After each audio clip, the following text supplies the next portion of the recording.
Hello, and thank you very much for watching. Chief Master Babin here with another great story from the history of the ATA.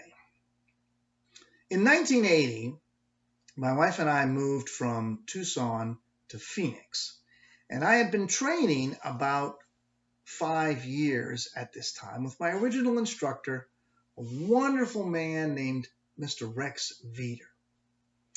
And so arriving in Phoenix meant that I was no longer going to be seeing him like 2 or 3 times a week for a class. And that was the real step forward in my role as a Taekwondo instructor. But we nevertheless maintained a very close relationship for many years because he was always involved in our testings, and he also taught these wonderful seminars. They were usually one day long, 5 or 6 or 7 hours, long time, and they would cover everything from sales technique, marketing technique, business management techniques, of course, curriculum development and organization, as well as customer service, and also the general area known as success. Well, how to be a success, and a lot of talk about attitude. So we, of course, were listening to motivational tapes at the time, tapes by people like Jim Rohn and Brian Tracy, and of course, Zig Ziglar, the famous man, eventually Wayne Dyer and Deepak Chopra, and of course, the king of them all, Earl Nightingale. So it wasn't unusual for us to be talking about attitude and about how we had to maintain a positive attitude as instructors and as business people. So we went to lunch, and there was nothing special about where we went. And for some reason, we started talking about watches. And I said, "Sir, I want to get this Citizen watch. It's really, really thin. It doesn't have numbers on it, and it's just super cool looking." And he goes, "Oh, wow, I didn't know that you were interested in a watch. And that's the one, you've really thought about this? That's the one that you want?" And I said, "Yes, sir. I know exactly what it looks like."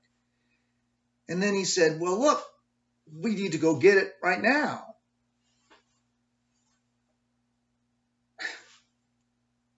What?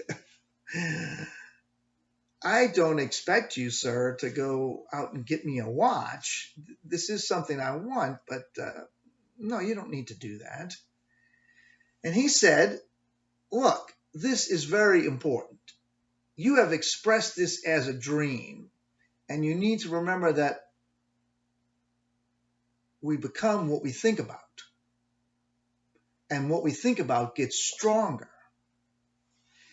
And I need to do it because I need to know that I'm prosperous enough to just go ahead and write a check for this watch and give it to you. So it's important to me as well as important to you." Well, pretty much all I could do was say, "Yes, sir," and shake my head. And we got back in the car. Next thing you know, we're in some store. I have no idea what it was. And there in the jewelry department, of course, we're looking at the watches. And there it is right there in the cabinet. This beautiful Citizen watch, extremely thin. Looks pretty much just like that watch right there. And so he confirms one more time, "Is that the one you want? Is that what you want?" "Yes, sir."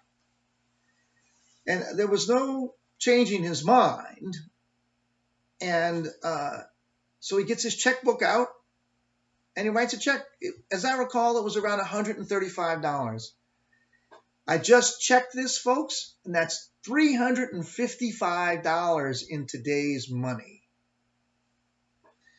So I was humbled and in awe at this gesture. I go back to the seminar. I've got this beautiful watch on my wrist. I'm feeling like $1,000,000, just $1,000,000. And the watch, of course, was very special. And it was even more special because I rarely wore it. Of course, I was teaching Taekwondo every day, and I never wore jewelry while teaching. As far as I know, it's not part of a uniform, so you don't wear it. And so I only took it out on Sunday or when we went out to dinner. And so over the years, it became something extremely special. So that watch stayed with me for a very, very, very long time. And I believe that the great tragedy occurred somewhere around 1995 or 96 or something like that. And somehow the watch ended up in the laundry and was destroyed. And that broke my heart tremendously. So this is the replacement watch, although the original looked just like this, that I purchased about 12 or 13 years after Mr. Veeder gave me the original one. But the story doesn't end there. So you need to stay tuned because part 2 is incredible as you learn how an incredible gesture of prosperity and kindness can go from one generation to the next generation. I'm so grateful for my time as an instructor, so grateful for my time with Mr. Rex Veeder and all the other great instructors I've worked with. Stay tuned for part 2 of the watch story. I'm Chief Master Babin. Peace. See you next time.